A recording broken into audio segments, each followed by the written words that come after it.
The crypto market is finally back into pumping territory.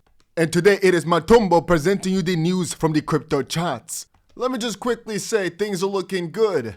But to make sure we're all on the same page, grab yourself a little wifey right there, and make sure you join this nice little episode together, because what exactly is going on in the crypto market right now? Let's start talking about it. So first things first, in the crypto market, we have ourselves hyperliquid doing some absolutely crazy numbers. Matter of fact, it's up again 6% throughout the day, which was really awesome for me to see. Partially, of course, because one of the juicier positions I've still got open is hyperliquid, and so it's a nice $45,000 worth of profit that we're seeing on that trade. Now, I'm still a bit annoyed that I actually did not ape a bit more into Bitcoin, because like I said yesterday, volumes are picking up and we've entered the second half of the year where, theoretically speaking, the whole climate should be a bit calmer as the worst is behind us. What we are expecting, though, is the market to still not go absolutely crazy, but I'm going to be honest with you here, the last couple of days of price action are just, for us consumers, for the simpletons, really quite good. And I have a couple of things to talk about, though. First of all, it's said that the prediction market odds right now for a Fed rate hike in 2026 have fallen from a peak of 66% down to 48%. I think it's actually quite interesting to see this debacle, to see this event here. But I really don't think it's actually even a top 10 most interesting thing.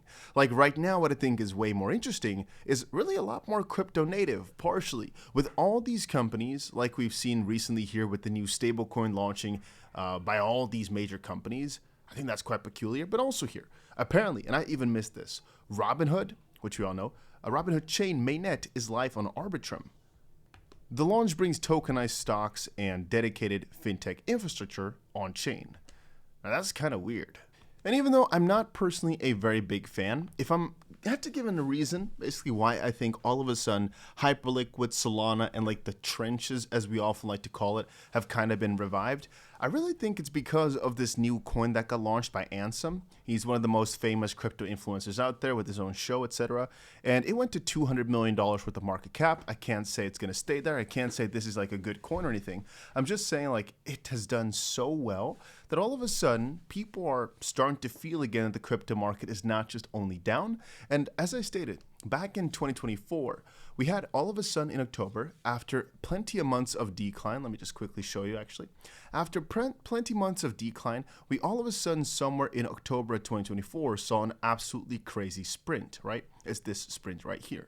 Now, you have to realize that the majority of what caused this move to happen was actually one coin, specifically XRP, all of a sudden taken off. And so when I look back at the crypto market of that era and now, I'm realizing that, yeah, a couple of meme coins popped off, and this is what we often dub the meme coin season.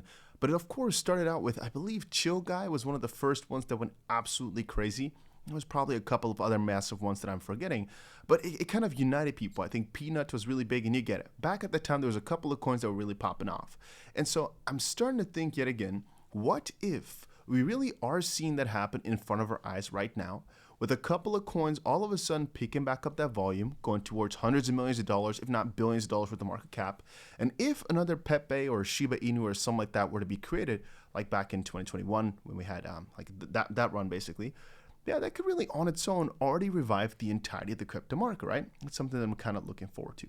Anyway, today, like I said, many coins near double-digit gains, with Cardano actually being the best performer out there, being up roughly 13%, EtherFi up 12%, and WorldCoin up 10%. On the downside, we've got a couple of coins being down roughly 10%. Beat is down 8.5%, Morpho down 7.5%, and Memecore down 4.5%. Anyway, from a geopolitical perspective, by the way, XRP Ledger is trending. That's actually quite peculiar.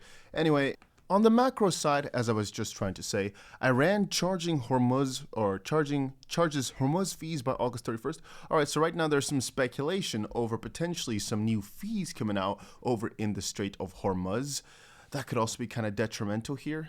Every single time that news announcements in this field come out, the markets move a ton, and mostly negatively. But anyway, as of this point, I really don't care too much about macro anymore. I really just care about the crypto market finally making some sort of recovery. And whenever I see posts like this from Ash, like this type of stuff makes me realize most likely it's just a few months from now, it will be back with just posts like this. Right now, Ethereum is at what, 1700? It won't be that long, and kind of like itchy here, but you know, that's the price of kingdom. There we go.